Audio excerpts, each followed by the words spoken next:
जो भी बात हुआ है वो मैं विस्तार से बाद में बात करूंगा, लेकिन हमने अपना पॉइंट रखा है, उन्होंने भी अपना पॉइंट रखा है एंड हम लोग आशा करते हैं कि ये बात अच्छी तरीके से आगे बढ़े और त्रिपुरा में सबका बेनिफिट हो।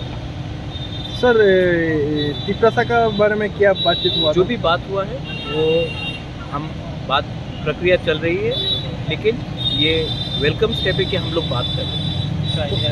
Sir, was there any specific issues, particularly the accord and other many things, but we are moving ahead.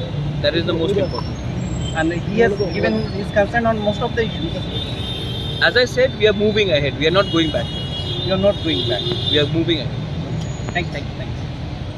Sir election आ रहा है एडीसी का, इलेक्शन भी आ रहा है एडीसी का, इसके बारे में कुछ बात हुआ क्या? नहीं, हमने इलेक्शन के बारे में बात नहीं किया। इलेक्शन एक अलग प्रक्रिया है। जो बात हुआ है वो पॉजिटिव बात हुआ है और हम लोग आगे बढ़ रहे हैं क्योंकि हमको सोल्यूशन चाहिए।